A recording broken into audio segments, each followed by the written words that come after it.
Hello, welcome into the live feed. My name is Kerry Holzman, and I'm getting a late start today. I had no idea. I left for my dentist appointment at 11:30 this morning, and I just got home. I was at the dentist, and the appointment took longer, and then they said, after they were done, well, you were here. Can you take a look at this computer problem? And of course, I'm gonna say yes. So I apologize that the stream did not start as scheduled. It's weird that YouTube makes it, when you schedule a stream, I didn't realize YouTube was gonna release it as though I was live, despite the fact that I never activated OBS or anything. YouTube just goes, oh, there you go. So YouTube needs to fix that. So anyway, welcome in, welcome in. This is the first thing I've had to eat or drink this whole day today. So I'm just trying to move as quickly as I can here, folks. Otherwise, I wouldn't have been able to do it today because I'm already running out of time as it is. The good news is, I've been waiting on this. This arrived in the mail today. These are hard to get. This is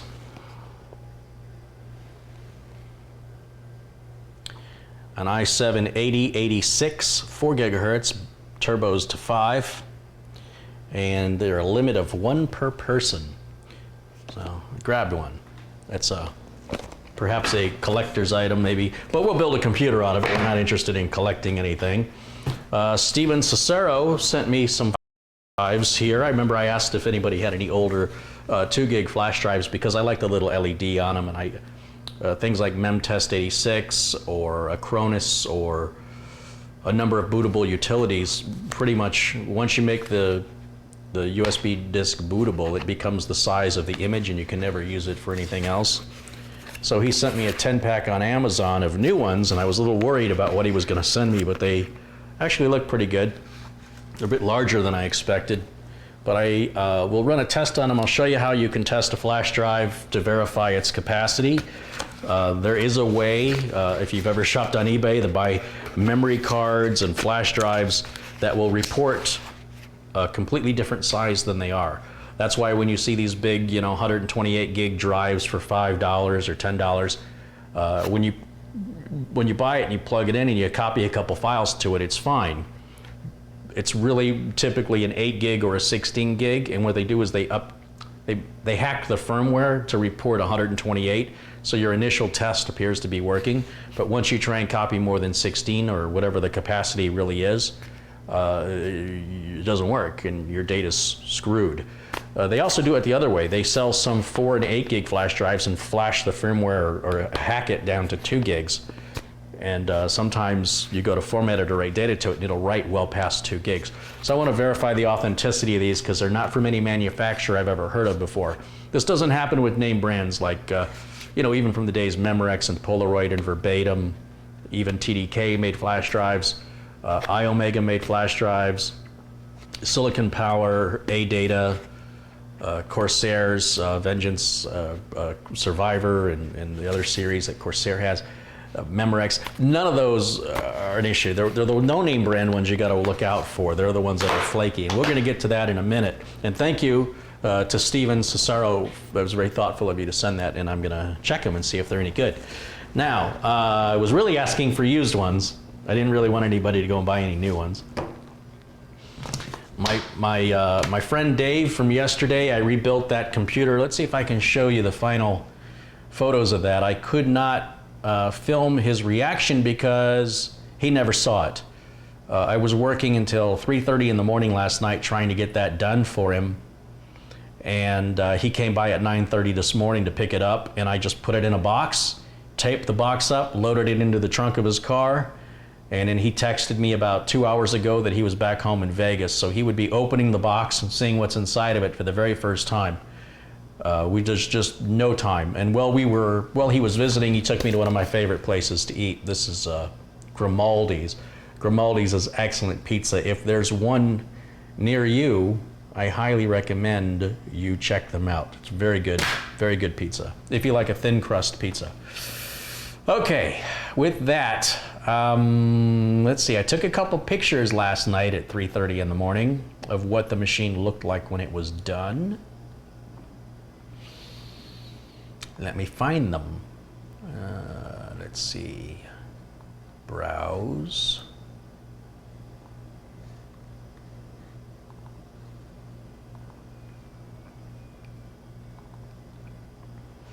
There's the back of it. I guess I have to fit that to the screen though. There we go. So there's, let me turn the camera off. There's the back of the machine. And the front of it, when I was all said and done,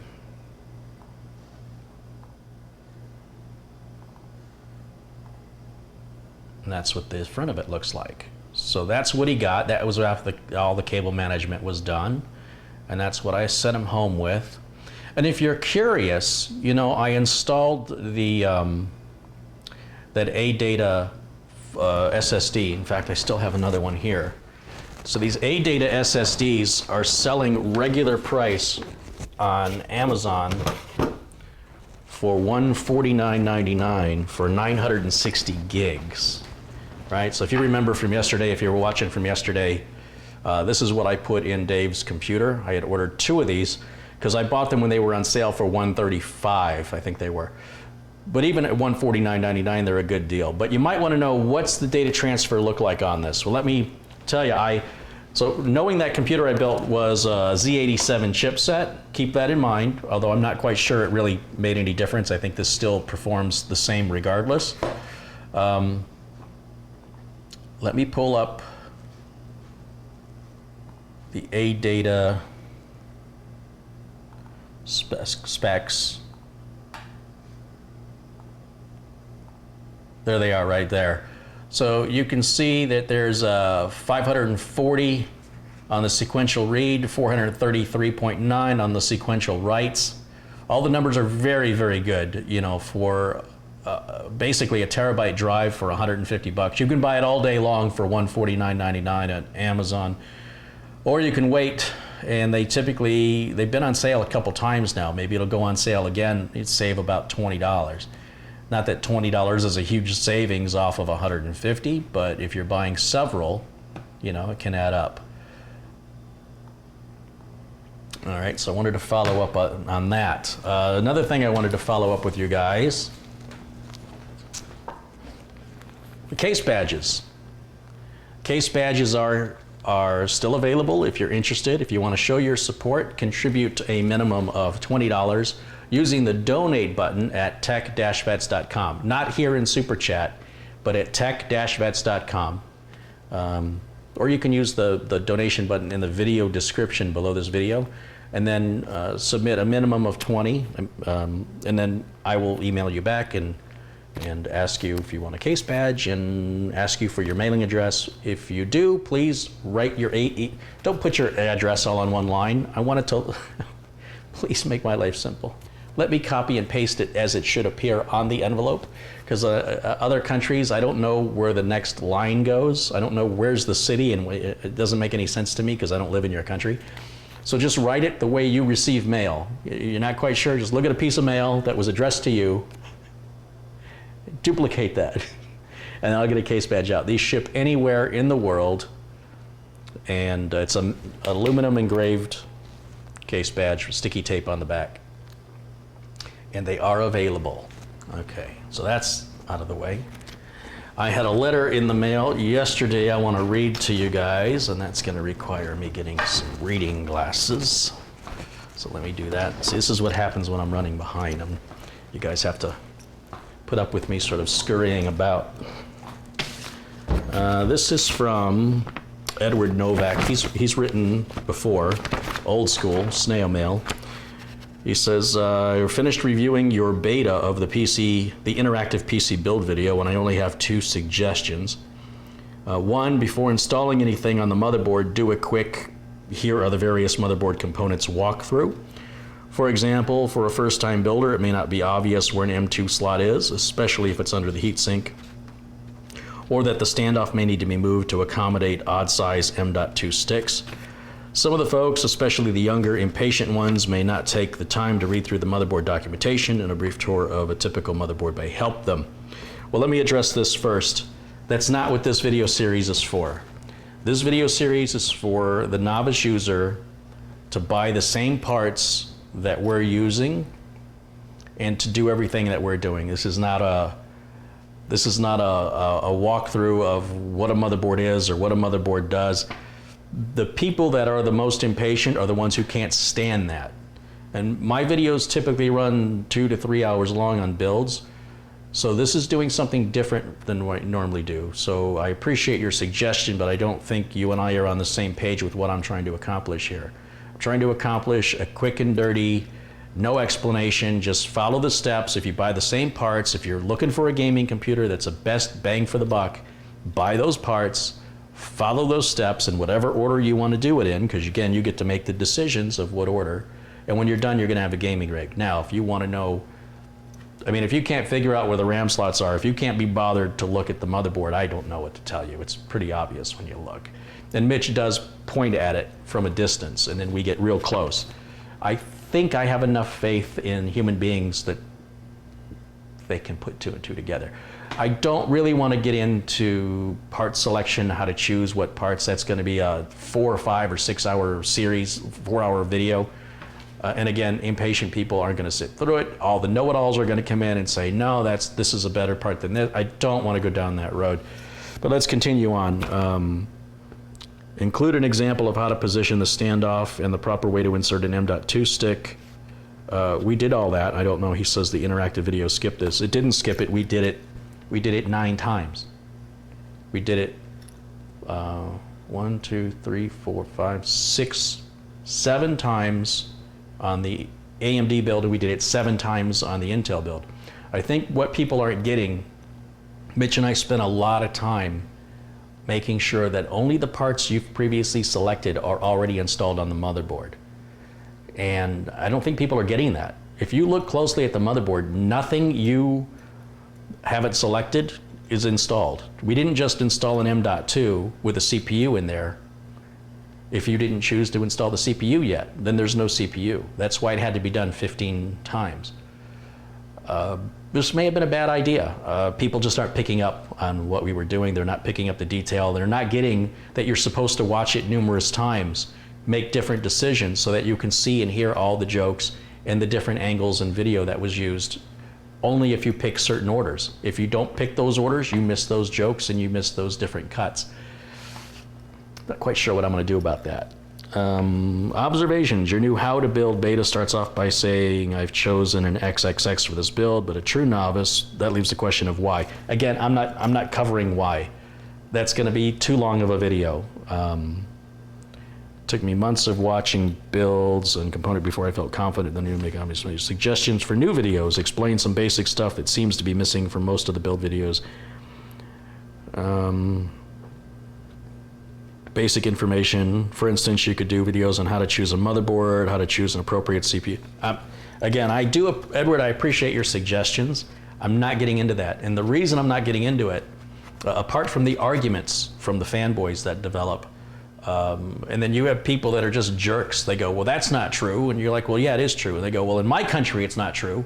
Well, I'm not in your country, and I don't know what it's like in your country, and I don't know why you would come to a channel based in the United States. It's clear I'm in the United States. There's no mystery here. And then harp on about what it's like in your country. Go watch videos from your country. If that's the kind of content you think you're going to get here, you're going to be very disappointed. Can you imagine? Well, this is the best motherboard to get if you're in the US, but if you're in Canada, the better value is here. But if you're in Mexico, it's here. And then we can go through a list of 240 countries. And as soon as I get that video done, those motherboards will be obsolete and new motherboards will be out. It's a complete waste of time. You're just chasing your tail. So that's not a practical thing to do. And I understand what you're saying. And the world would be wonderful if you could just make one video and say, this is the part. It's just far more complicated than that. I'm not trying to turn anybody into a technician. All I'm simply doing in my channel is showing the novices, come on in, it's friendly, you don't have to worry about the nerdy geeks. This stuff is real easy.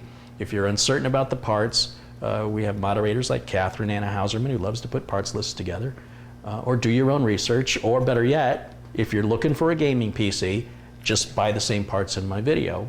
But again, within about 18 months, that probably won't make any sense anymore, maybe even less than that, because the parts will already be replaced by something faster, cheaper, better, right?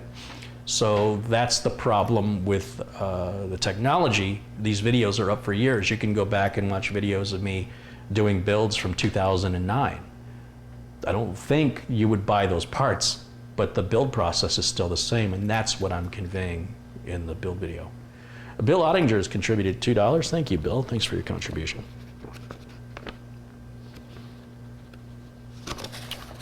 And Ed's just saying, you know, I realize it may not be a practical video to make, but it could catch a lot of eyeballs. Yeah, probably not the eyeballs I want. It'll be the police, the nerd police. On doing product reviews, it seems you're finally getting on the bandwagon for doing product reviews. Let me stop here. I've been doing product reviews since day one, but I always buy my own products.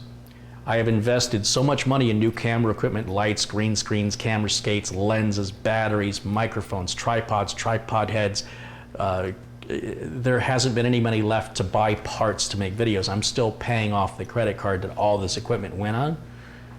So I'm just now starting to be able to buy my own parts again. I don't want to ask vendors for parts because vendors only want to hear good things. The vendor pays a PR company. The PR company reaches out to you. If you write a bad review or you don't do it in the time frame they want, they're not going to contact you anymore. So I'd rather just buy it, do it on my own time, and I don't have to deal with any negative consequences of dealing with a PR company that's not happy with the review. Nick Poverman's contributed $1.99. Thank you, Nick. So PC enthusiasts, continuing on with Ed's letter, seem to never tire of product reviews, and it may be a great way to increase your audience. However, you might consider doing a detailed how to use video for something like a Acronis Trimage, only instead of doing a traditional evaluation, show how to use the backup and setting the secure zone and setting up automatic scheduling and choosing an appropriate backup methodology. So here's my problem with that, Ed. That's what everybody does on YouTube. You can search YouTube for Acronis and they'll show you how to use the secure zone. It's already been done. I don't want to do what other people are already doing. I know some people say, well, I like your take on it. Well, my take on it is don't install Acronis and don't use it like that. That's my take. I've never used Acronis like that. The only way I use it is the way I've already shown at least 12 times in videos over the last years. So I'm not going to tell you to do something that I don't do, and I'm not going to advise a procedure, a backup procedure that I myself don't use, nor do I recommend it to my clients. All I'm going to do is say, look, here's what Acronis can do if you want to use it for more than what I use it for, and on that, you're on your own. My channel is really intended to get people up and walking, okay, to get them moving. And when they realize there's no place left for them to move on my channel, then they need to move to another channel to continue their pursuit of whatever interests them. You know, if there's something that I'm showing and they want to know more about it. My channel is for novices, and my goal is to get average, ordinary folks who own computers to be more self-sustaining and to take care of them themselves, and they should outgrow my channel. My channel doesn't grow with them. They should outgrow my channel and make room for the next set of novice users to come in, and they can move on to more advanced channels on those dedicated subjects that they want to pursue. I don't want to, so this is what happened to my channel, and I knew it was going to happen. It initially started to be a channel for novices, and then the nerds came in, and the nerds said, well, what about this and what about that? And all of a sudden, I was distracted in doing all these technical videos, and all the initial point of my channel was completely forgotten because the nerds took it over. And that's not an insult, it's just I allowed it to happen. I'm just being more self-aware, and I'm just not going to allow the nerds to tell me to be more nerdy. The point here is to let the information be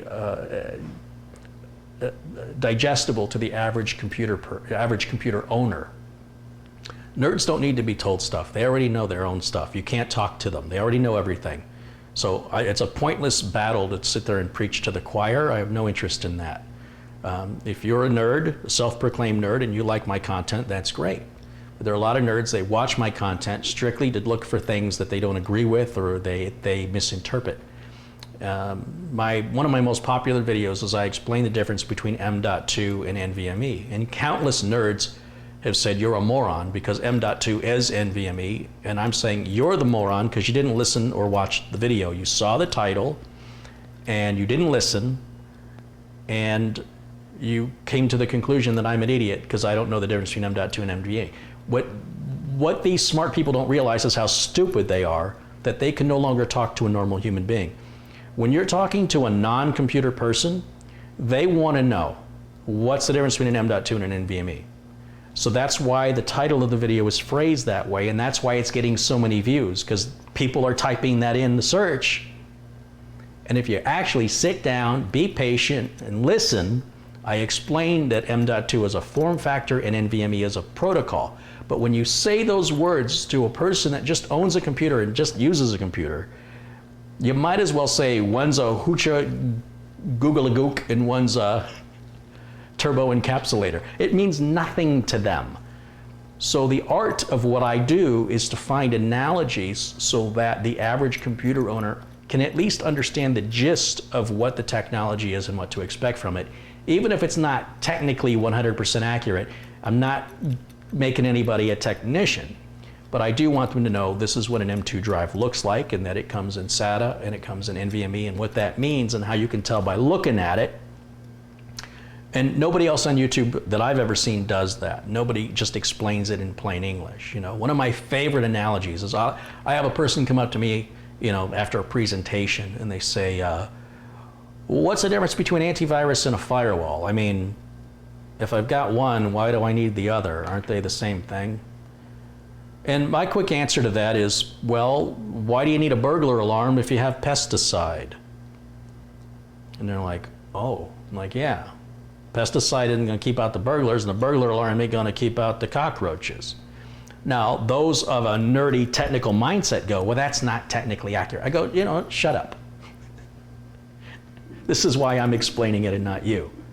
If giving the typical end user this information encourages them to now research more information on firewalls, they can go do that on their own. They can use Google, they can use YouTube search, and they can find videos to further their education. But I'm not going to harp on about the details of a firewall to somebody who just wanted a very basic answer and had no further interest asking beyond that. You know, I don't like it when people do that to me. Stay on topic. You know, let's not get distracted and go on a side road in technical terms. It's fine if you want to tell stories and take a side road on a story, but I'm not going to sit here and basically torture a person to have to listen to me explain IP, you know, what internet protocol is and how packets work. No, you're going to lose people really, really quickly that way, and that defeats the whole point of why I created my channel. So I hope that you guys recognize that when you see somebody come into the chat and they start doing that, they're in the wrong channel. This is for novices, or for techs who just appreciate another perspective. Chris A has contributed 20 pounds. He says, from a good old Brit. Well, hey, thank you, good old Brit. And it looks like I missed another one here. That's Troll McTrollington's contributed 24 Canadian dollars. He says, just to be a bro who helps out. Well, indeed you are. Thank you. And Brian Loss has contributed $22.22. He says, keep up the good work. Thank you very much. Thank you. Yeah, so that's what I'm trying to do on my channel, is I'm trying to just take very, very technical things that nerds are incapable of explaining to anybody who's not a nerd. They do not have the capacity to do it. And I'm trying to find analogies and simple terminologies that most people can relate to, and then at least it gives them an idea, right? And like I said, it's an art to it. I didn't realize it was an art to it until I kind of looked around and realized nobody else was doing it. And you know, some analogies are better than others. Honestly, a lot of times I just make it up off the cuff. Sometimes if you play them out to, you know, extreme, they start to lose their similarities and become very different. But in general, that's the idea behind the channel, just to show basic things. And I know, because I deal with customers every single day, every day. I hear the misconceptions, I hear the way they ask questions, I see their approach, and it's completely different from somebody with a technical mindset. So when someone with a technical mindset sees this approach, they go, that approach is completely wrong, you're an idiot. And I'm saying to them, you're the idiot because you don't understand what it's like to talk to somebody without a technical mindset. That makes you the idiot, not me. That's your limitation, not mine. And it's so frustrating. I just get to a point now where I just start to look back and said, what am I doing all the way over here? There's lots of YouTube channels like this. Anyway, he says, I've been using your Amazon link for nearly all my Amazon purchases. That's awesome, thank you. I don't order a heck of a lot, but I know every little bit helps. And finally, I just listened to your video, How I Got Started. Not everyone would be as open with their personal challenges as you have been, and I hope as you do, that it helps those who are facing similar challenges. It's too bad there's no easy answers to cyberbullies. Yes, yes, I agree. Well, Edward, again, I appreciate Edward enclosed a check for $25 as well. I do appreciate your support, but I do ask that you do keep and have some consideration that we're not trying to turn people into technicians here. That's not my goal. That would be, it would be almost impossible. And it would be irresponsible without actually looking over somebody's shoulder and verifying the quality of their work. I could not begin to make somebody a technician remotely. But what I can do is make people more comfortable with their computers so people can take ownership, take back control of their computer, and not have to rely on one of those nerds I was talking about and pay them money to do something they could very easily do themselves if somebody would only put it in plain English and give them a demonstration to follow. That's the goal, guys. That's all it is. Donnie Seegers contributed $5. One Sata down and raided the box. I don't know what that means, but thank you for the contribution. All right. All right. So, how are you guys doing?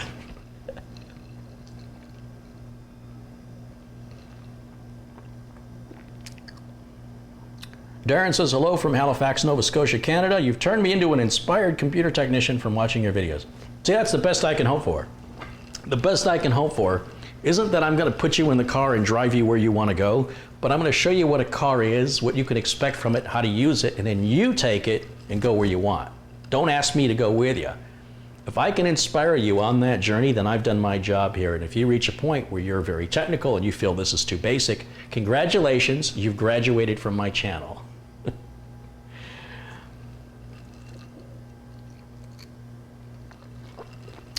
So I have this computer, and it's been sitting on the floor of my office. I don't even remember who it came from. Whenever I sell somebody a new computer, I always keep the old one in case something happens, if the new SSD drive or new hard drive dies, or we realize some data for some reason is missing. And usually if you don't hear from a customer within about 30 to 45 days, it's a good idea to destroy the data just so you're not responsible for it if you should get burglarized or something like that should happen. So I don't even know what this is anymore. I'm gonna be looking to sell it. Tell you something else I'm gonna do. I'm gonna start building, I've just decided this, we're gonna play this by ear. I'm gonna start building computers that have no purpose and put them for sale here on YouTube, and maybe we'll do an auction or something. That way I can have my video content that I want without people having to wait. A lot of people who have ordered computers from me within the last year have had to wait 3 to 6 months for their video to be finished. And that's embarrassing to me, and they shouldn't have to wait that long. So instead, I'm gonna build computers that there is no customer for, and then I'm gonna try and sell them, and we're gonna see how that works. My concern is that the price of the computer, the parts that I paid for, is gonna depreciate over the course of time. Now, that doesn't always happen, as you're aware. Some systems I've built cost more today than when I built them, depending on solid state prices, memory prices, and video card prices. Some computers gain value, but it's very rare that that happens.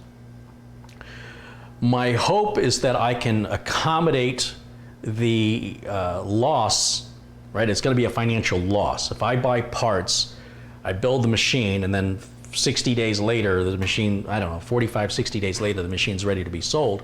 Those parts could be, you know, when you add it all up, could be $100 less for everything combined than what I paid 8 weeks earlier, let's say. So then I have to figure out how to be competitive.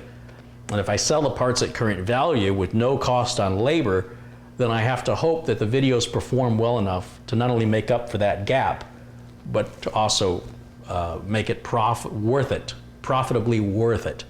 So that's my goal. So I'm going to have an AMD and an Intel gaming system, the two that Mitch are building. Those will be available for sale to whoever wants to buy them.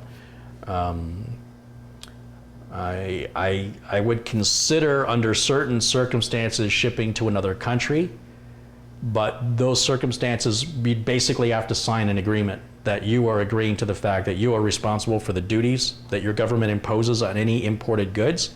I have no control over that. So you're going to pay for the system, you're going to pay for the shipping, you're going to wait for it to arrive, and then your government's going to impose a tariff or a tax or a duty, usually based on the value of the machine. Brazil is as much as 50%. Canada's not too bad, but Australia is not too bad. It just varies on the country. The further the machine goes, the more likely it's damaged in shipping. Insurance on shipping, you won't be able to file any claim for insurance unless there is real significant damage to the box. If the box arrives okay, but you open up, so now you've paid the shipping, you've paid for the computer, you've paid the taxes, duties, and tariffs, you open up the box and it rattles because something like the video card broke free or the heatsink broke free and it rammed around all inside of there during shipping, then the shipper says you didn't pack it good enough. So it's your loss.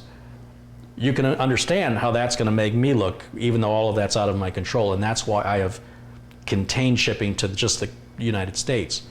And shipping all the way to the opposite side of the country has never been a problem. And I haven't had a problem.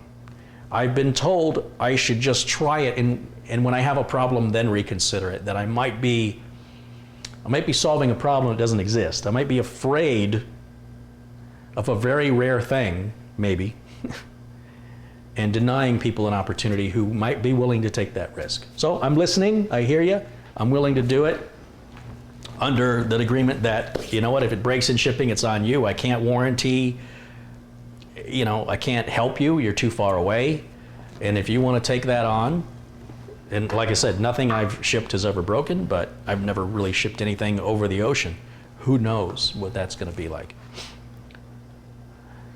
LHB Gaming has contributed 10 New Zealand dollars. He says, thanks, because of you, I'm now building PCs for my friends and I'm having so much fun. It's very rewarding. That's awesome. And thank you for your contribution. First of all, I love when people accept what I offer.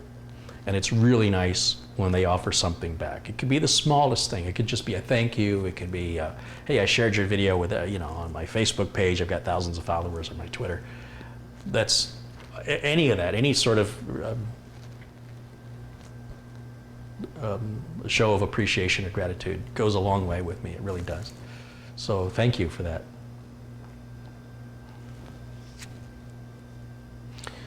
It's going to be a tax and another tax, and on top of that, in some countries, so beware. Well, it's a buyer beware, right? Not buy or beware, but buyer beware. I don't know what the rules are in these countries, and if you live in the country and you don't know, how am I supposed to know? But if you're willing to do that, I'm willing to ship it. The furthest I shipped so far was Bermuda, and it arrived just fine, no problems.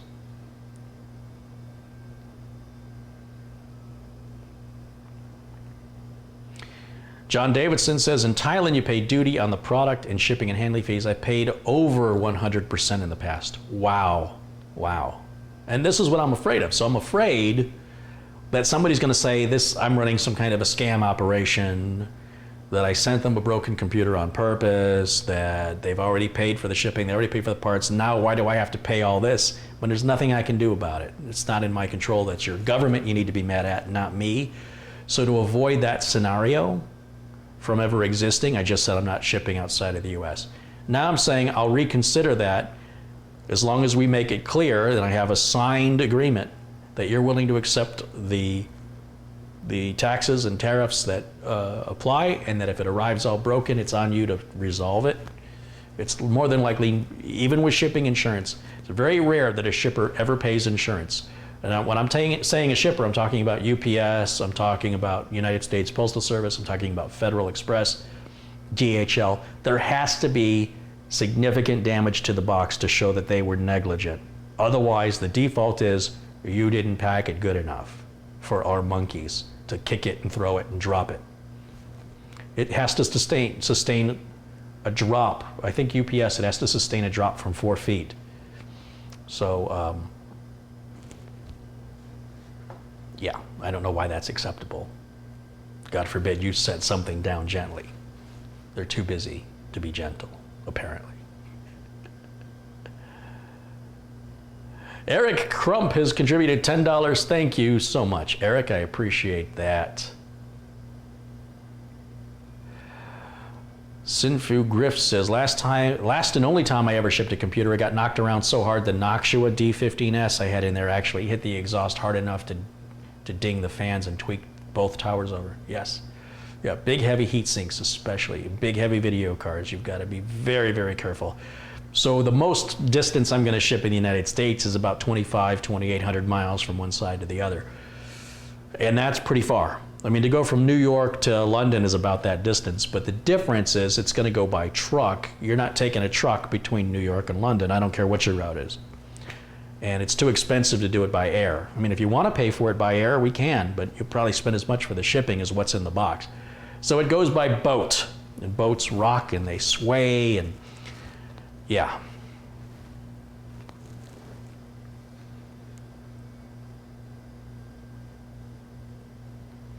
Chris says, I paid 60 pounds to import a $300 item. Yeah, yeah. Well, that's what is that, about a 15% tax, somewhere in there? Landon says, I had the UPS man literally throw a package at my front door because I heard the bang and it was all the way on my lawn. Well, and that's another problem. I've seen negative reviews on Amazon and Newegg where they said the product was DOA, 1 star. It's like, well, wait a minute. Maybe you just happen to have a delivery guy who drop kicks the packages to your door. That's not the fault of the manufacturer or the seller. That's your shipper, your local, you know, the final mile of delivery there, last mile. I took a truck to London once. Yeah, I suppose you could, you know, if you're in England already, you could drive a truck to London. Or if you have a ferry, you could load the car up onto the ferry and ship it across the boat. But I'm sure you didn't drive it across the ocean. They haven't built that bridge yet. I will say, there's a video that I've got where I built and shipped a computer to Mike Smith in Philadelphia, and he filmed receiving the package.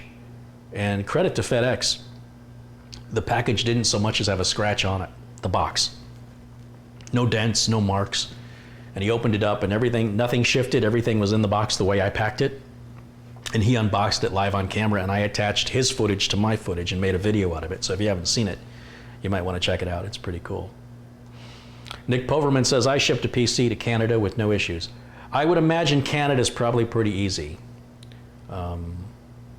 But there's still tariffs and taxes, duties for goods being imported into Canada. I just don't know how much they are.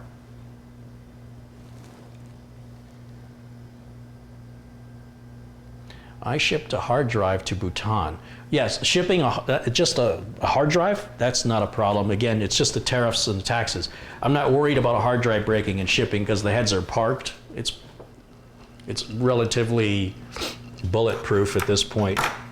When a hard drive, when the heads are moving, if a hard drive gets bumped or kicked or dropped, it'll damage the drive, almost certainly. But when the hard drive is unplugged, the heads are parked, so I can't imagine any damage from dropping a hard drive that's off, although it's possible.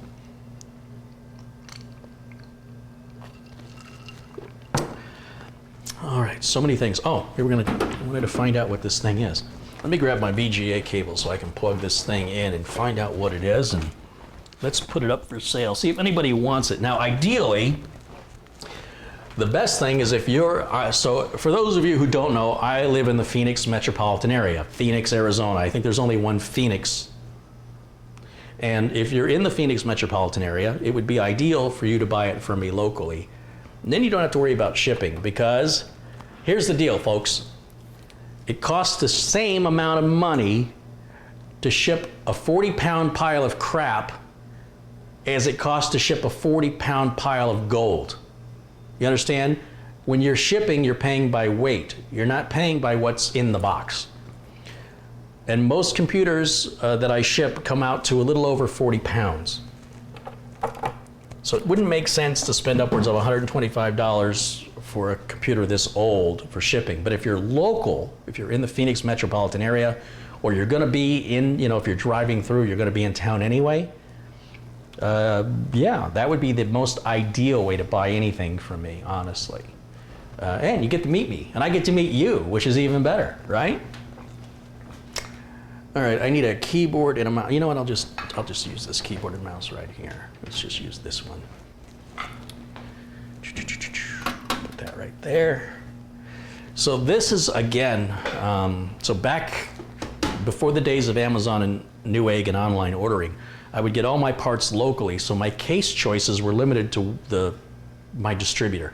My distributor was located in Phoenix. I think they're still in business, but they've gotten really small. You know, I think the online industry has really shut them out.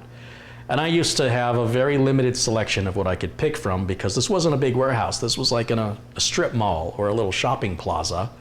And they had a warehouse that was basically one normal business suite.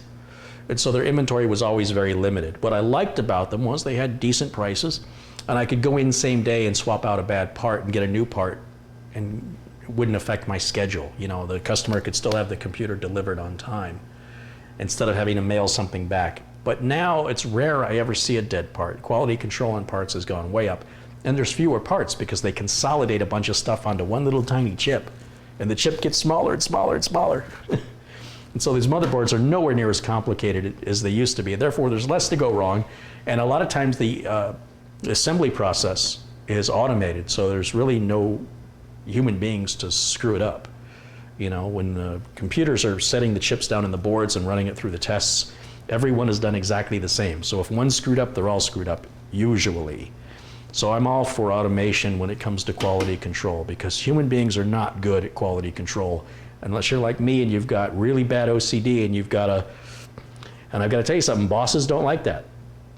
Bosses want you to be quick, and you can't double and triple check and dot all your I's and cross all your T's and be quick at the same time. You have one or the other. With automation though, you have consistency, very, very quick consistency. And as a result, it's very rare that I get DOA parts. So that said, let's fire this bad boy up. Let's see what's going on here.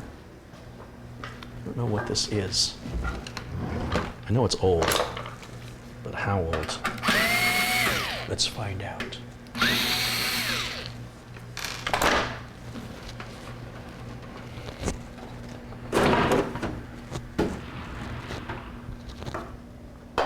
It's got Windows 7, so it can't be that bad. I'm gonna stand in front of the screen in case my customers' icons and stuff come up, and let me just stand in front and hide that from you for a moment.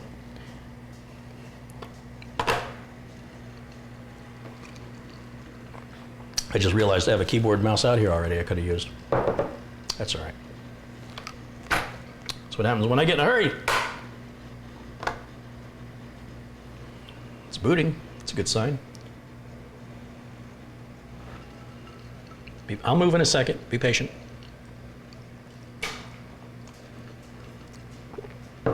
It's Windows 7 Home Premium. That's what the sticker said on the side of the box. Obviously, I'm going to wipe this hard drive, maybe even replace it with an SSD, if it's that modern. It's an AsROCK motherboard, so this must have been back when I was still using AsROCK. And here's one that's still working fine. You know, not every AsROCK board that I bought broke, but enough of them broke, and AsROCK refused to acknowledge any liability, even though they all had the same failure. And I said, I'll never buy your product again because I had to buy my customers new motherboards. Oh, this looks like a pretty clean install. It looks like I might have already reinstalled Windows on it.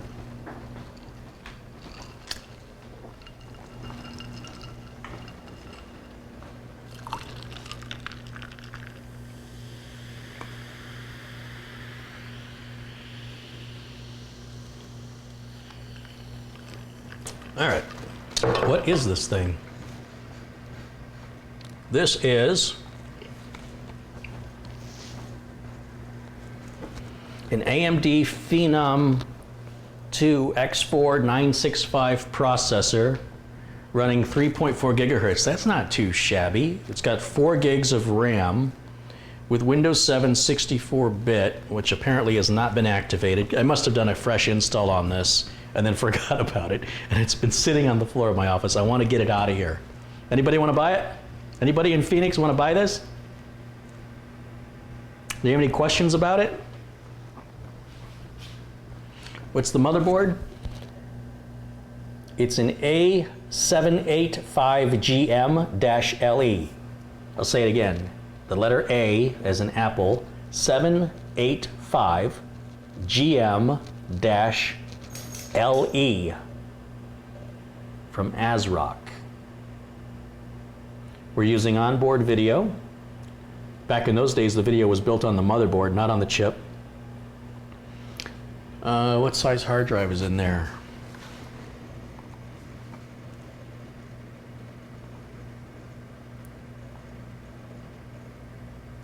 Looks like a 320 gig Seagate hard drive. It's got an IDE DVD reader writer. So this was still when IDE was still available along with Sata. You can pull the specs up on the board. The board's in perfect condition. It's a cheap no-name brand case and power supply. I couldn't tell you who makes it. It doesn't seem to have any name on it. Oh, there's a name underneath of it.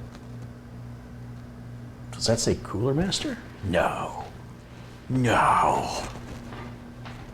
It could. It could say CoolerMaster. Let's see.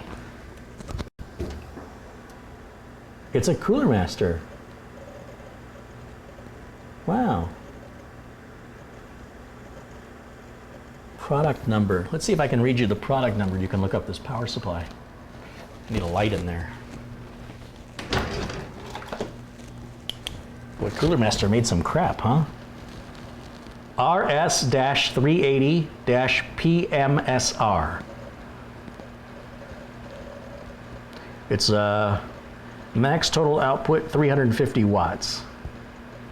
RS-380-P like Paul, M like Mary, S as in Sam, and R like Robert. That's the power supply.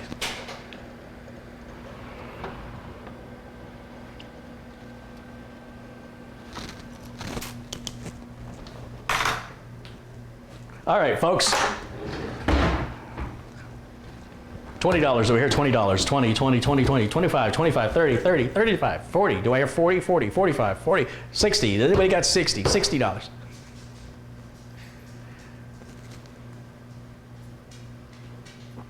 Processor sells for $120 on eBay.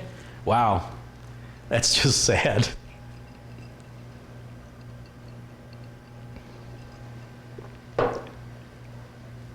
Carrie, have you lost weight? No, unfortunately, I have not lost weight. I need to just fix my posture. If I could just stand upright, I'd look a lot better. But when you slouch, you know.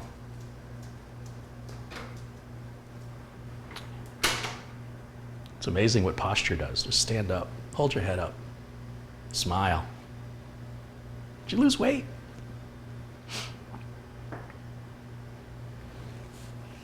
Sexy Carrie, yeah.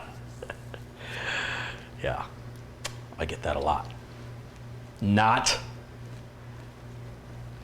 Coke is like a derivative of petrol. You know, it cracks me up. There's a whole generation of people out there that go, how much of that Coke do you drink? You know that's not good for you. Do you know what fun and enjoyment is? Do you just do things that are good for you? I mostly do stuff that's bad for me. I mean, look at the abuse I take on YouTube. I do things because I can. You know the great thing about being an adult is I can do this as much as I want, and I like it. Not because it's healthy, not because it's good for me, not because it's going to extend my life or make me taller. Man, if it would make me taller, I'd drink a lot more of it. Winston Ang-Lu. Winston is a frequent contributor here. He's from Vancouver. He says there's 5% taxes to Canada. Interesting. Now, if you go back and look at my videos from a couple weeks ago, I predicted that you'd see a sharp decline in the price of graphics cards. I was right. It did happen. I predicted that the new GTX cards would be out by fall. I was right. And I predicted that the price of graphics cards was going to plummet once the new graphics cards from NVIDIA, well, that's not rocket science, but you can expect to pick up a 1080 Ti pretty cheap. I'm guessing, let's see if I keep my record, around Halloween, around the end of October, you'll probably be able to pick up a 1080 Ti around 450 bucks, I'll bet you, if not sooner. Because nobody's going to want it. Everybody's going to want the RTX cards, the new 20 series. So, yeah. But getting diabetes or a health condition from eating or drinking a food that's bad for you. Well, I'd rather live a short, happy life than a long, miserable one. So if I'm dead tomorrow, you'll know that I just enjoyed my life. And I think that's more important than a long life. I'll take a quality of life any day over a long life. Now, if you can have a quality long life, I mean, that's the best of both worlds. I had somebody say, please don't joke about diabetes. I have it and it's not funny. So I guess it's okay only to make jokes about diseases you don't have. And the disease that worries me the most is this lack of humor. That's the most serious disease that has me concerned. You need to laugh more, people. You need to find the humor.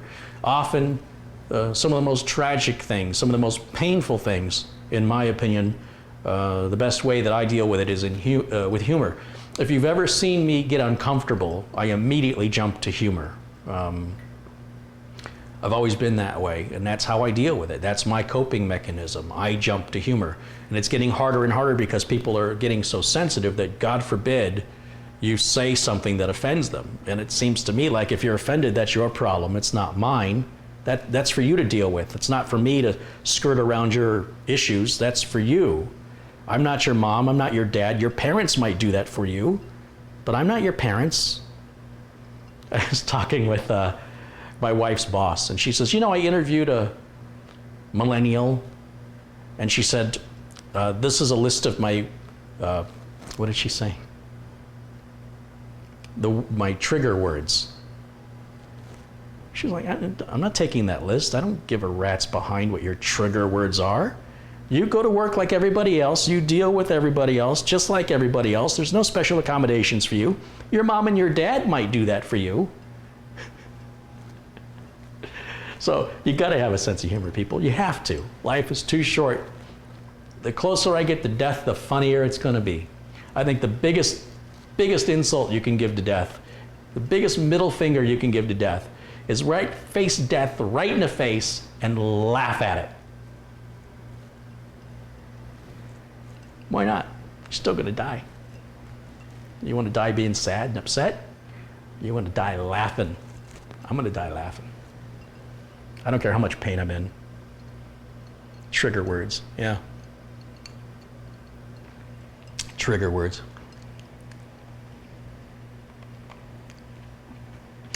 If you guys saw my diet, I've never eaten a salad in my life. Never, not once have I ever touched a salad. I was told in the 70s, if you don't eat a salad, you won't grow. Well, actually, everybody in my family is short. You're only going to grow to where your DNA will let you to. It doesn't matter what you eat. You're not going to suddenly spurt 2 feet taller than your mom and your dad and your brother and your sister. Nobody in my family is taller than 5'7". I was doomed. Wouldn't matter. So I shouldn't even be alive if you listen to everybody in the 70s. I should be dead years ago. But I guess it's just not that easy to get rid of me. Gonna have to try harder.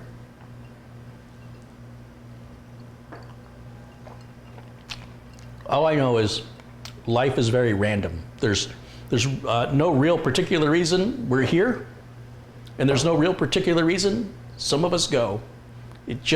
Well, we all go, but I mean, some of us go sooner than others. I'm convinced it's all just random. I realize there's religious people out there and they think there's a grand picture, and that's all well and good. I believe whatever gets you through the day, please. But my belief is this is all random. You're very lucky, if you want to see it that way, to be alive when there's no real example of other life anywhere in the universe. And to be alive at this time when things are pretty good, you know, we live better than kings of just a couple hundred years ago. I eat better, I bathe better, I clothe better, I have heat and air conditioning, I have medicine, I have things kings didn't have. Even just 70 years ago, the average size of a house in America was about 600 square feet. And now the average size is around 1,500 square feet. So it's a good time to be alive. It's a good time to be here. And try not to be depressed, because, I mean, you're here. And when I say that it's all random, I really believe you need to find your own purpose. I don't, you know, some people find their purpose from religion, and however you find it, I don't care, but you should find a purpose. Why are you here? And find it. Make up a reason. Whether you just decide, you wake up one morning and go, you know, the reason I'm here is to help other people. The reason I'm here is to teach. The reason I'm here is to something. Figure it out and then do that. That's as hard as that is. And don't try and make sense of death, because it doesn't make any sense. It doesn't make any more sense than life when you really think about it. So, all right, let's move on from that.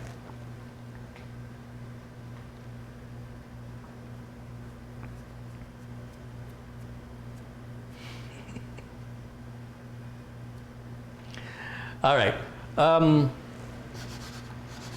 Who wants to buy this thing for me? Come on, anybody in the Phoenix area want to buy this thing? I really don't want to ship it. This is going to cost probably, how heavy is this? Yeah, it's at least 30 pounds. Depending on how far it's going, anywhere from, I'm going to guess $65 to probably $105 if it's got to go to the opposite end of the country. It's not worth the shipping, honestly. So if you're in the area, if you're going to be in the area, if you have a use for that computer, you want to buy it, it's for sale, reach out to me and let me know. You can always put an SSD in there. It's only got 2 memory slots, so if you want to bump it to 8 gigs, you'd have to find some sticks. You'll have to find out what this thing will take. It's probably a maximum of 16, maybe? 8 or 16 is probably the max that board will hold, but it's only got two sticks. Sharper Traveler wants to buy it for $50. I think $50 is a little low. I'd like to see a better offer than that. But if you're local and you want to get it quick, money talks, you know. A lot of people say they're going to do something and never follow through. So if you're serious about wanting to buy it, reach out to me. Email address is carey@tech-vets.com. That's how you can reach me.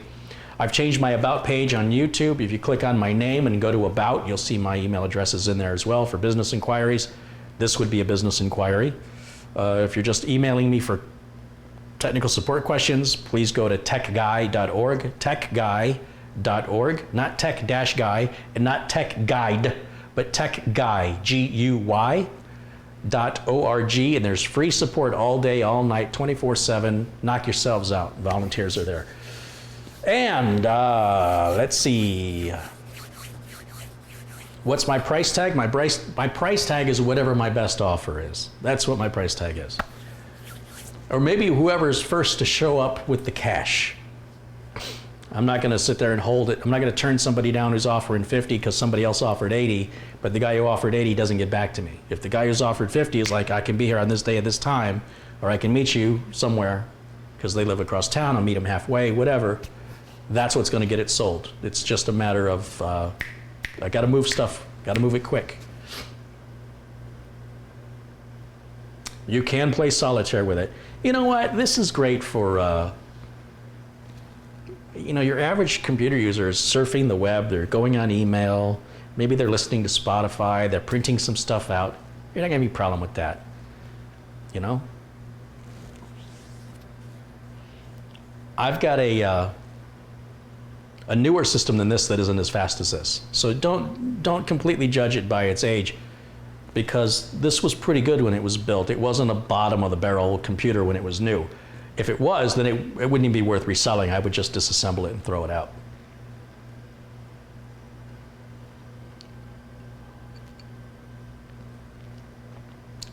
Yes, I realize I could take it apart and sell it piecemeal on eBay. I could sell the CPU on eBay, but then there's a lot of scam artists on eBay who might swap the CPU out for a different one, send it back to me and tell me it was bad, or leave me negative feedback. Or they install it incorrectly, or they bend the pins and then they try and claim, you know, hey, I want my money back, this is broken because they broke it. I had enough of eBay, honestly. So I don't want to do that. And where is this PC from? I built it for a customer a long time ago. Then I built him a new one, and then I took their old one. So I don't even know who it was anymore. It's been such a long time. I think I've had it for about a year now, at least.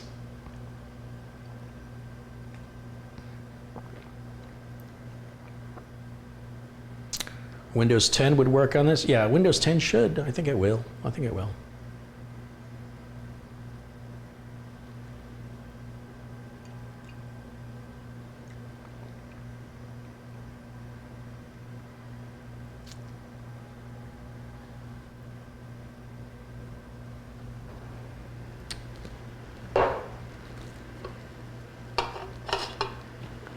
So yeah, there it is, all of its glory. It's the front of the case, got a little stupid door in the front that hasn't broken yet, but it will. Power LED, hard drive LED, and the power button lights up, which makes that redundant. Usually, on modern cases, if the power switch lights up, then you don't have a power LED. It's kind of duh. But back in the day, whenever this was, however many years ago this was, that's how it was done. So it's a pretty flimsy, cheap case. CoolerMaster power supply, Seagate 320 gig hard drive, IDE-based DVD reader-writer, SATA-based hard drive. I don't know if that's SATA 1 or SATA 2 or SATA 3, but you can look the specs up. It's an AsROCK A785GM-LE, that's the model. And the CPU is an AMD Phenom Ii X4 965 processor running at 3.4 gigahertz with 4 gigs of RAM. Sterling3371 has contributed $2 and says, sending out some hellos from Chicago. Thank you, Sterling. I appreciate that. Yeah, I don't think... Oh, actually, you know what? There's a Windows 7 code. So the Windows 7 alone is worth $100. Think about that. Oh, somebody's provided me the motherboard specs. Let me go check that out. I haven't seen this in ages.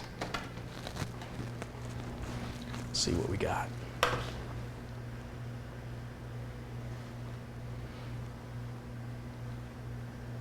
Integrated AMD Radeon HD 4200 graphics supporting DirectX 10.1.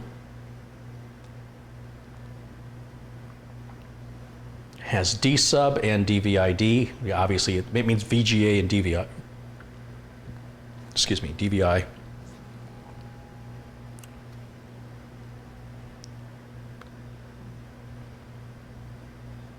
Front side bus of 2600 megahertz. It's an AMD 785G North Bridge and an AMD SB710 South Bridge.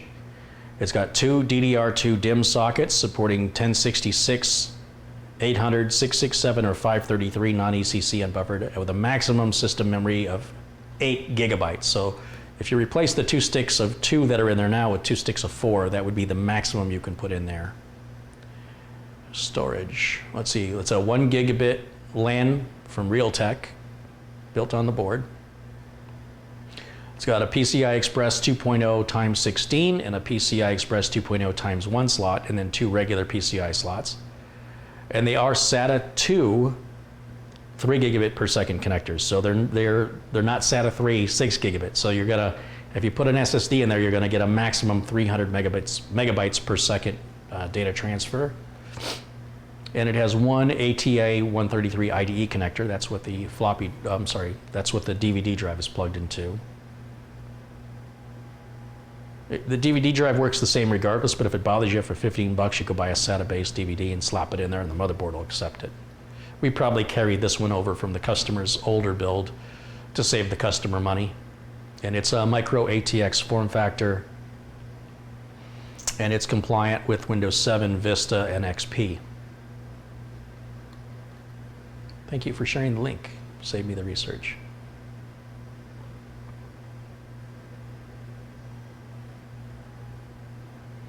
Do you want to sell the Western Digital 512 gig M.2? Well, that 512 gig M.2 Western Digital drive cost me $157.99. So If I can't get back what I paid for it, I don't see any point in selling it. And if you can go buy it from Newegg or Amazon for the same price I'm going to sell it to you for, why would you buy it from me? Because I can't give you free shipping. So, yeah, I would have to, you know, if I sold it, it would be a financial loss if I didn't at least get back what I paid. So it probably wouldn't be practical for you to buy it. But if you still want to buy it, you let me know.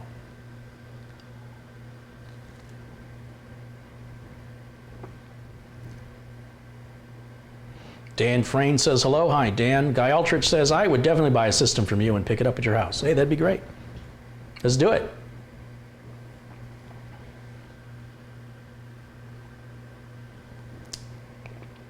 Does the computer have a DVD video card decoder? I don't even know what's a DVD video card. You can play DVDs in this all day long. Just throw Cyberlink Power DVD on there and you're good to go. Actually, I think Media Player, Windows Media Player will just play DVDs by default now that I think about it.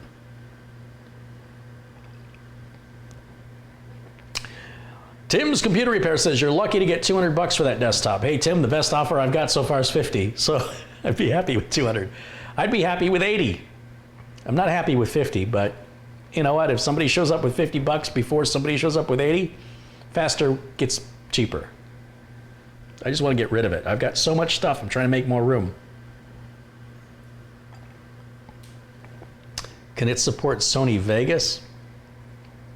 I wouldn't count on it.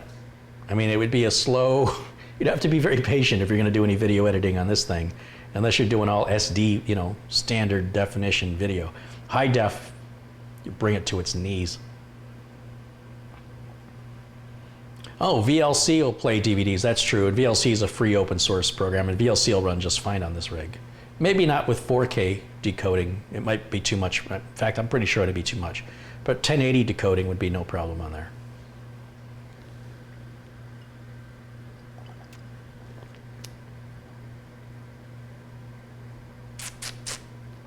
I am about to upgrade my i5 to a Ryzen 7. Will I need to format my C drive or Windows 10? Will Windows 10 work out the drivers itself? I hate questions like this. I hate when people are afraid. Just do it. Just build your Ryzen 7 and boot it and see if it boots. And if it doesn't boot, then come ask a question on how to solve that without reformatting, or if you have to. But don't sit there and plan a solution to a problem you don't have. Oh, that bugs me. Just do it. What are you afraid of? It's not going to cost you any more money to just plug it in and see if it boots. Nothing's going to blow up. There's no negative consequence. And yet you'll ask a complete stranger on the internet to predict your future and you think that's okay? Come on, people. Live a little. Live a little. Come on. As someone who's had a similar processor, it can support Sony Vegas, but be ready for a lot of patience because you're going to, yeah, exactly. Could you build a PC with a terabyte of RAM if there was any around? It doesn't work that way. I think the biggest, correct me if I'm wrong, but I think the biggest RAM module they make is 16 gigs. And on consumer-based motherboards, the biggest board you can buy is going to have 8 sockets. So 8 times 16 is, I think, 128. That's it. You're stuck. And that's only if you buy a CPU that can handle that much, with a board that has a chipset that can handle that CPU and handle that much. If the memory manufacturers don't make 500 gigabytes of RAM sticks in one stick, you're not getting there. You understand? If the most they sell is 16, the way you would get to a terabyte is you would need to have about 80 memory sockets. Is that right? That's about right. Your odds of a memory incompatibility would be humongous. And there'd be no chipset or CPU that could have the traffic, the lanes to move that much data back and forth that would actually benefit you at all. So what you would end up doing is you would have, for example, a lake, but all you could pull out of the lake is through a straw. You say, well, look how big this lake is. Yeah, but this is your straw, and this is how much you could draw out of the lake. So what difference does it make? Once the lake reaches a certain number of gallons, it becomes preposterous to try and drain it with a straw. life in computers are not that simple. You're oversimplifying.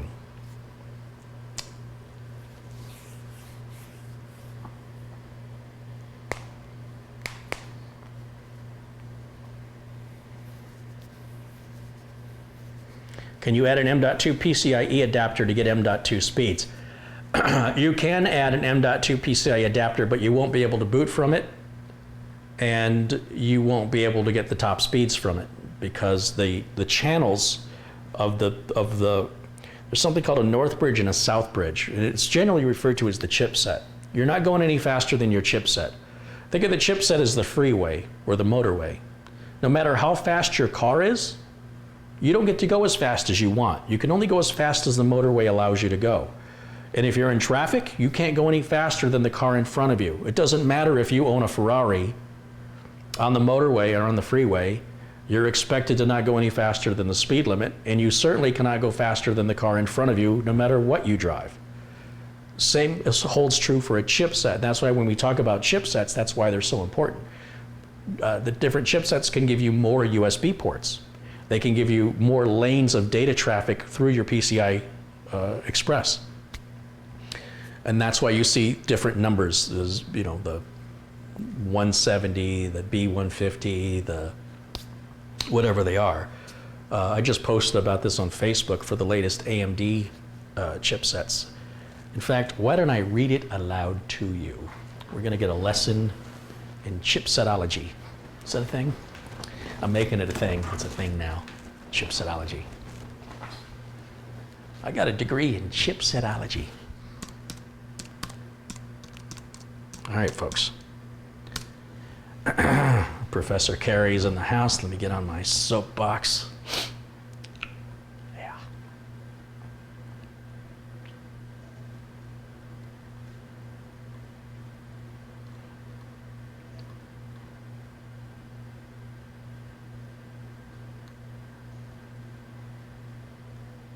There we go.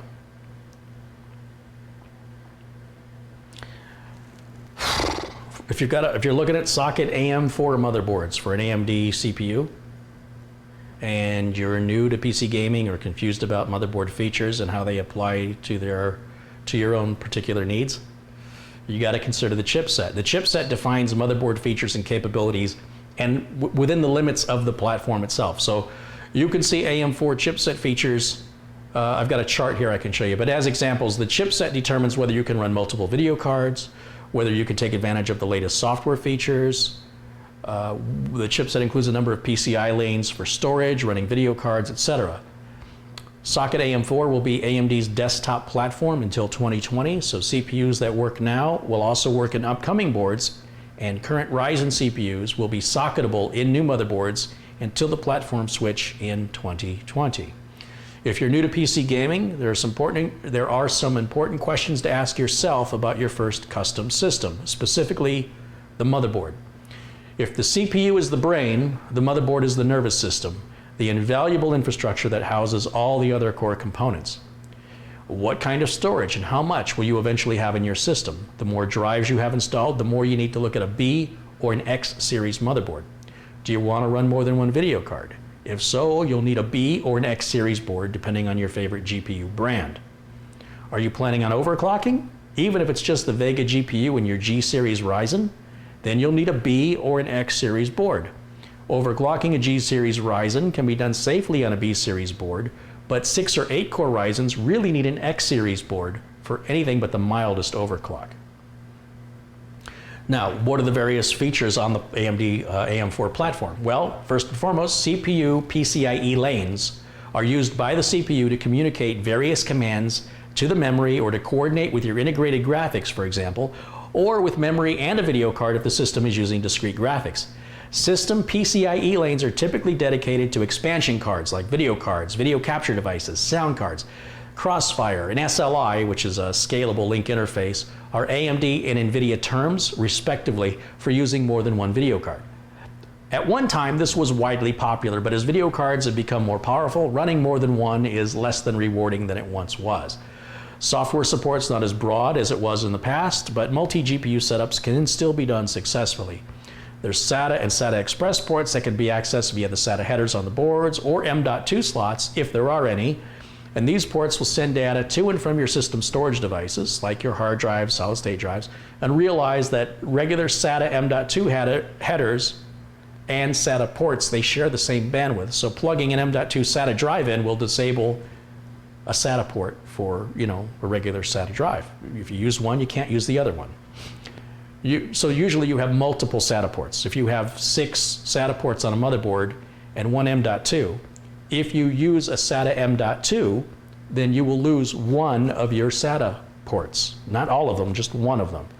If you use an NVMe M.2, it doesn't affect your SATA ports at all, because now it's using a different series of lanes to the CPU that's much faster than SATA.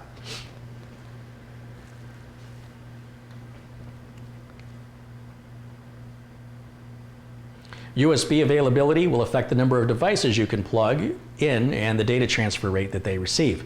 RAID is a way to connect 2 or more physical drives, hard drives together, or solid state drives, or M.2 drives, in such a way that they operate as one volume, or a connected redundant volume. StoreMe, or StoreMi, is a brand new software feature for 400 series AM4 motherboards. It combines all your storage devices into one large logical volume, and then it just automatically moves some or all of your programs that you use the most.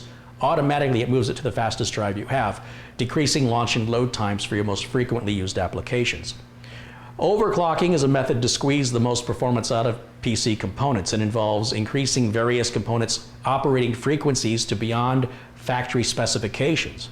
Namely, we're talking about the CPU, the memory, the video card, and maybe even the power delivery of the motherboard can be tweaked. TDP, or thermal design power, is a measure of the amount of heat dissipation expressed in watts needed to negate the heat produced by a microchip.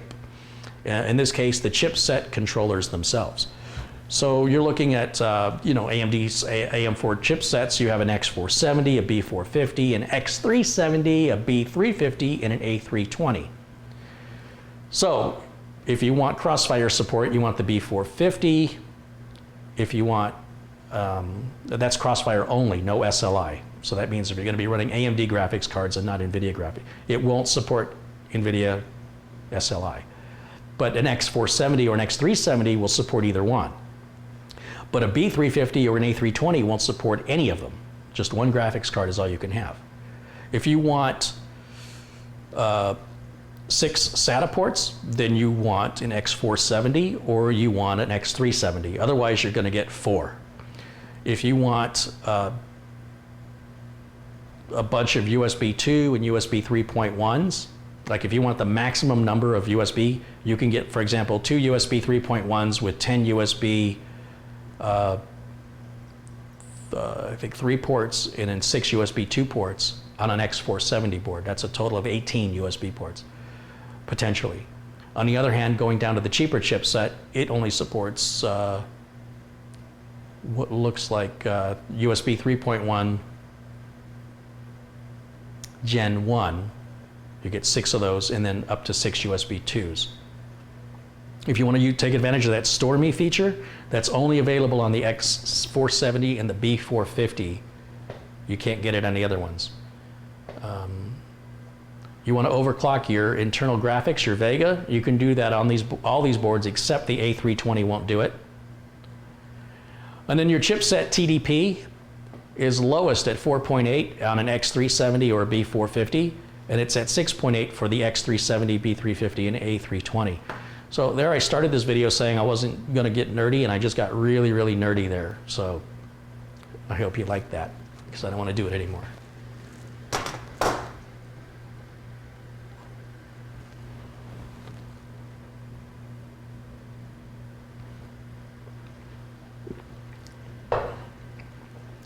Do you need a DVD drive these days on a laptop? I don't know, do you? Why would you think anybody needs what you need? I don't know what you need. Somebody might need it. Or do we all just need the same thing all the time? Everybody's like me. Not.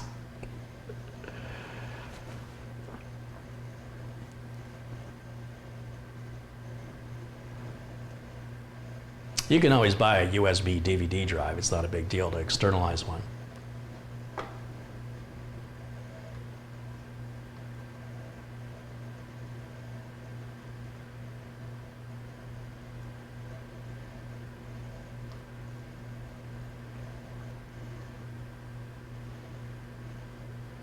The largest DDR4 DIMM is recently announced to be 128 gig.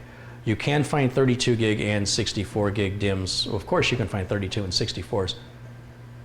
Yeah, so 128 is the largest. Okay. It's pretty good for me working off the top of my head. I'm gonna pat myself on the back. Ooh, that hurts a little bit. Totally worth it though. Not like I have many customers calling and asking for that. Did Dave like his upgrade from yesterday? I don't know. Dave got up early this morning. We loaded the computer. I put the Corsair 200R back in its original box, taped it up so he didn't even see it. And he drove back to Vegas and took a nap. So I expect whenever Dave wakes up and hooks it all up, I expect I'm going to hear from him because the thing is dead silent and you click, and as soon as you let go of the mouse button, whatever you clicked on is on the screen. I mean, it's fast. So despite how old that system was, it's very respectable. And I expect him to be very ecstatic, very happy when he finally sits down and starts using it. And then I just want to verify that he has all of his data, you know, give him about 30 days, 45 days, and then I'm going to destroy or recycle, well, I'll destroy the data with off those hard drives, and then I'll give them to my buddy who recycles.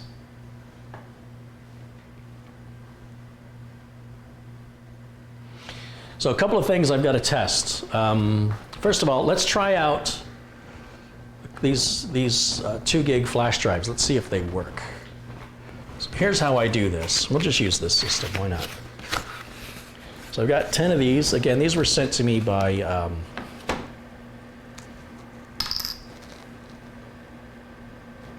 Steven Cicero.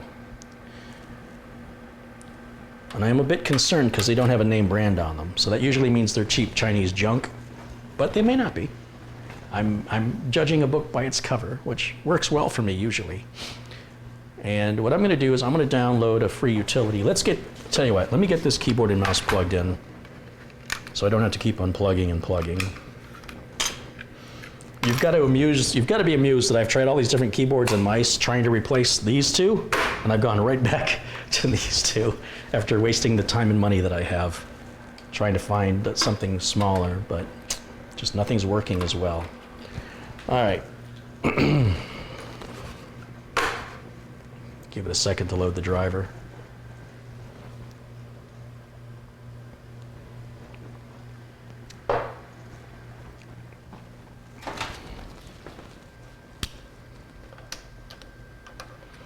Now, the software I use to test flash memory is free software. It's called H2TestW. If you Google H2TestW, all one word, you should find a download for that. And it's free. Small little application. You don't install it. It's a portable app. And I should already have it here. Let me make sure. Freeware.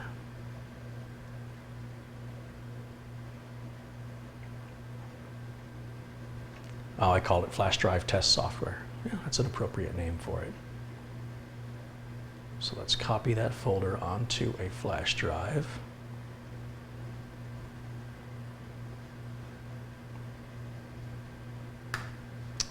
That was quick.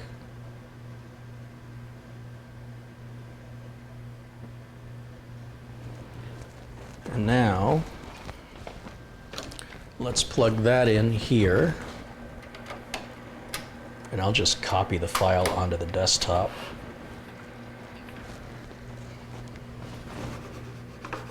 There we go. I'll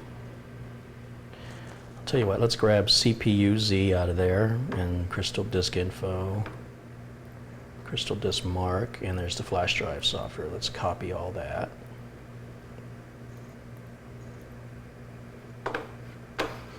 Hello, there we go.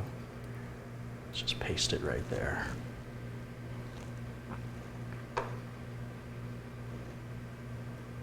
And then let's eject that flash drive.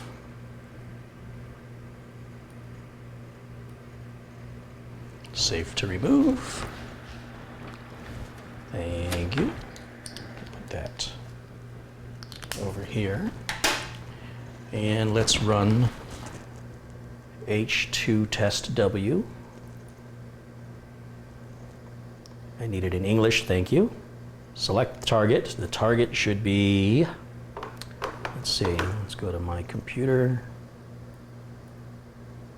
removable disk E, data volume all, write and verify. So apparently you can't verify an empty drive. So write and verify. So what it's going to do now is it's going to write data across the entire size of the flash drive and then read it back to make sure that the data didn't get corrupted or altered in any way. If it passes this, that's a good flash drive, and then repeat it 9 more times. So it's going to take a while to run. It's completely free utility, and if you ever buy flash drives of any kind, memory cards off of eBay or a questionable source, don't trust them until you test them. Or if you stick a memory card in your digital camera or in your cell phone because you're going on a trip and you need that extra space for photos, you're going to be very, very sad. You're going to be in the middle of your trip and all your photos are going to be corrupted. And by the time you figure it out, your trip might be over. And those photos you took will be gone. All because you wanted to save a few bucks on eBay and you got ripped off. So always, if it's important to you, check the flash drives, check solid state memory, any kind of solid state memory with this free utility called H2 Test W. Just type it in Google. Should be available at places like Major Geeks and other download distributors, or open source software distributors.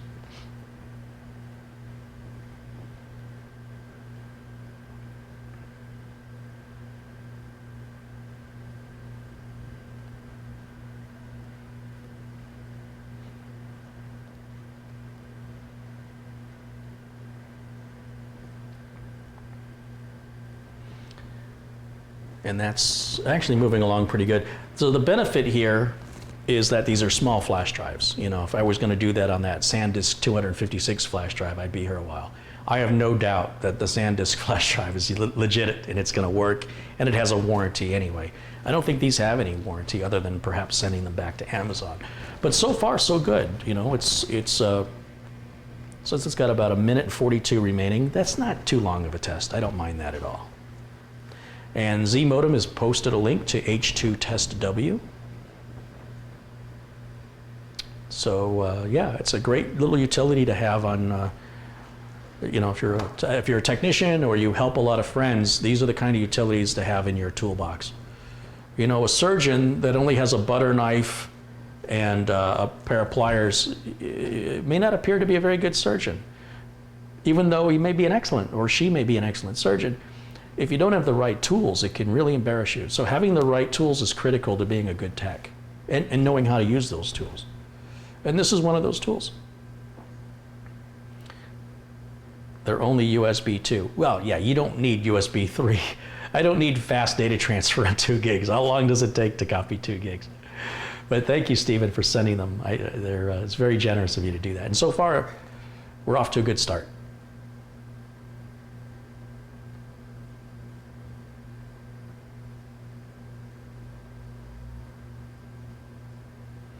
What do you think of Linux operating systems compared to Windows?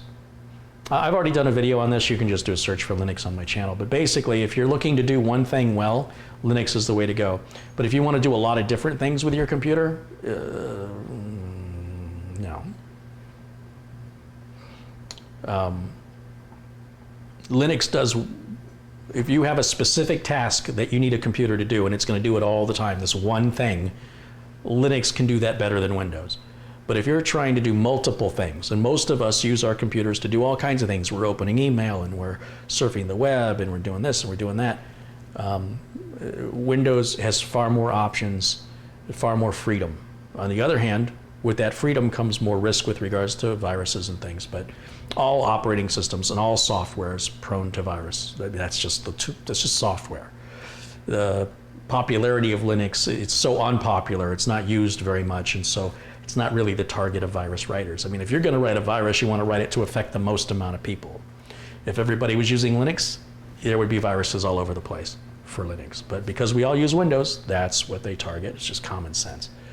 So yeah, I don't care what you use for an OS. I don't make any money from what you choose to use as an OS, but people seem to like to argue about it. So if you have that much time on your hands to do nothing all day but talk about preferences, You don't have to justify your preferences, and just because somebody agrees with your preferences doesn't make your preferences right. It just means you and somebody else agree. So you enjoy that. Almost done. So far, so good.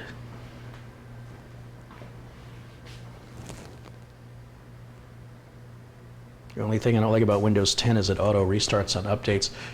There's the new Windows 10 that comes out in October or September, whenever it's coming out, that addresses that. So Microsoft has already fixed it. It'll be in the next Windows 10 release. And you can always, even now, you can go to your Windows Update settings even now, and if you go to your options and actually read your options, you can tell it not to restart. So I don't know why. I guess people just can't be bothered to read well, I know they can't be bothered to read instructions, because that's why I make YouTube videos, because I can't be bothered to read instructions. But if it bothered me that much, I would Google it, and the answer to how to do that would be there for you. But Microsoft is going to make that sort of much easier, more in your face. People today need stuff put in their face. If anybody has to move something to find, they won't do it. They'll just say, it's not there, I looked.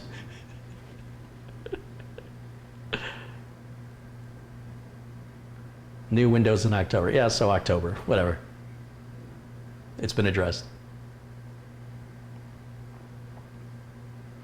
Do you have a video on all the utilities you use? No, because the utilities change. Some utilities, like testing floppy drives, probably is no benefit to you. We're testing floppy disks, testing DVD and optical disks. There's really no use for those utilities anymore.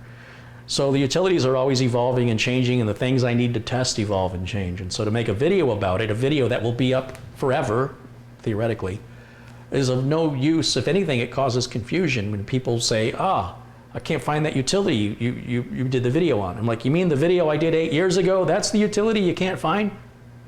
Oh, was it 8 years ago? You would be amazed how often people reach out to me wanting to enter a contest that I had a video on 6 years ago. They're like, here's my name for the contest. I'm like, what contest? What are you talking about? For that video. The video I did 6 years ago? Oh, I didn't notice that. So, yeah. Okay, what do we got? Test finished without errors. You can now delete the test files or verify them again. The write speed was 8.22 megabytes per second. The reading speed was 13 megabytes per second. So clearly it's not a rocket ship, but I don't care about speed. Again, it's just I want the flash drive to be reliable. So these are the files it created. We'll delete these files. We know that flash drive works, so let's safely eject it. Save to remove, so we can take that out, and I'll set it down to know that that's done. And now we're going to repeat this 9 more times, but if they all work that way, we're good to go. But if you have any bad ones, you want to know now. You don't want to find out when you need it, because usually when you need it, you're right in the middle of doing something, and then when you get distracted and you have to deal with it, then it takes you away, and it can be, in my life, it could be days before I get back to finishing what I started, as you've all witnessed firsthand. English, select target, removable disk E, write and verify, and there it goes.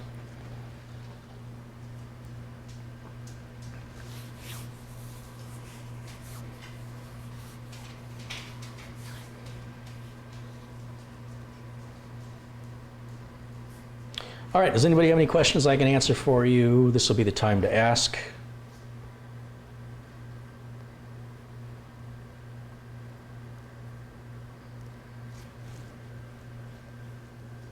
Because I'm about to wrap things up here in about 10 minutes, and then I'll be doing this for the rest of the evening. This will probably be done in 2 hours.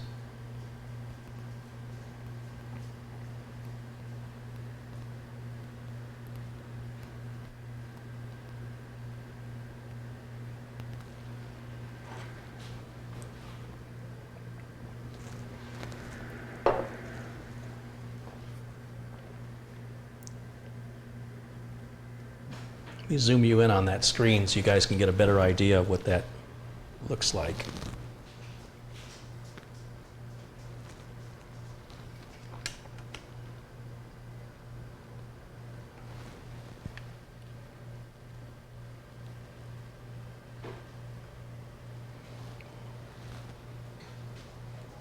It's funny how I just turning the camera left and right sort of makes it look crooked. We can get rid of that window right there. Okay, that's fine. We'll put it right there. There we go.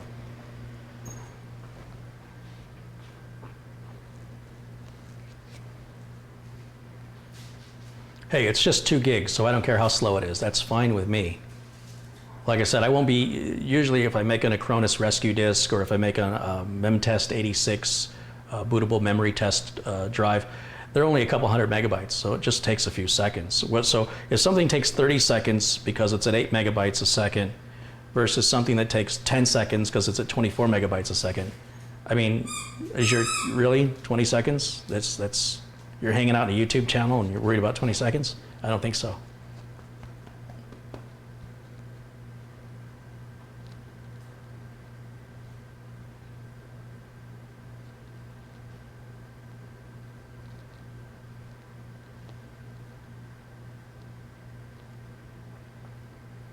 Remember, the motherboard I'm using this on is an older board too.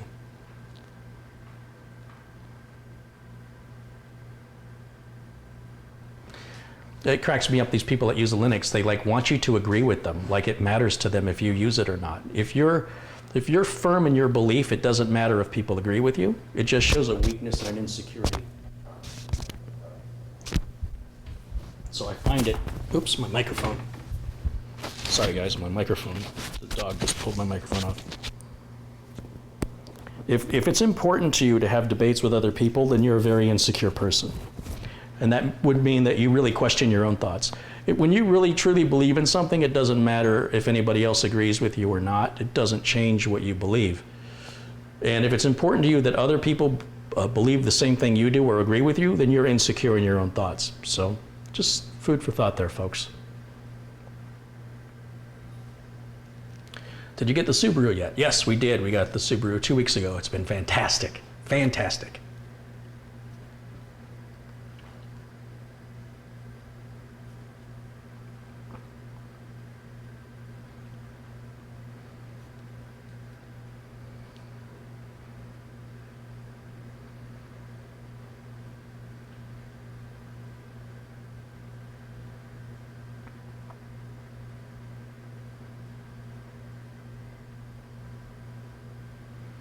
I think we're going to wrap this up as soon as this H2 test of this flash drive is complete. That's going to wrap the video. So if you have any questions, you see the timer ticking down. Speak now or forever hold your peace. Tom Peters says, I was just watching the news and found out that every 60 seconds in Africa, a minute goes by. That blows your mind, doesn't it?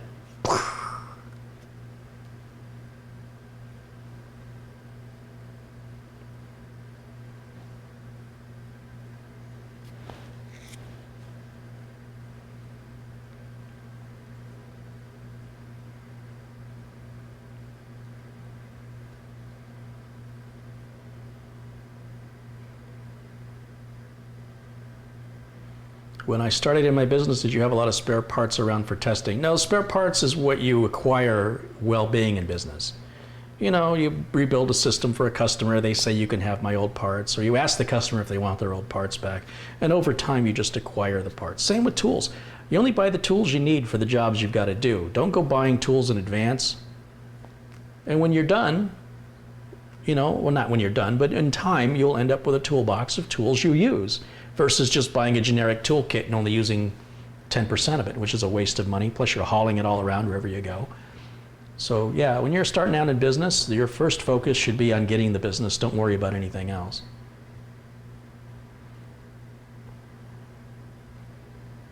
There it is. Test finished without errors. You can now delete the test files, or you can choose to verify them again. Our write speed, our read speed is displayed, and that is that. So we're good. I think these are good flash drives. I'm going to test them all regardless. You can't make assumptions, but you guys don't need to sit there and watch that. In fact, I won't even watch it. I'll set it and go do something else. But in the meantime, my thanks to Steven Cesaro for sending those flash drives. Namaste. And for everybody joining in the chat, everybody watching today, thanks for tuning in. I will try to be back live tomorrow, yes, and Thursday. Friday, I've got the interview with the folks over at Kids at Hope. We're going to talk about what Kids at Hope is. You can learn more at kidsahope.org. It's an anti-bullying organization. We're going to learn all about that. It will not be live. I'll be doing an interview at Arizona State University, and then I will come home and edit that and try and get it posted sometime next week as time permits, because after that, then Corey Fruitman from Toronto will be out to visit to talk about the program Instant House Call, remote software for technicians. And then after he leaves, then Mitch is back, and Mitch and I are going to complete the interactive video series. And then when Mitch is gone, because Mitch goes to Tokyo, then I have no idea what's going to happen. Yeah, so things are kind of crazy. But as long as you keep watching the videos, I'll keep making them. Thank you, and I will see you all again very, very soon. Until then, bye for now.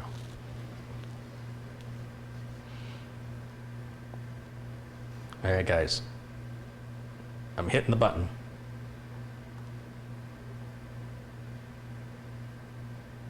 Any minute now.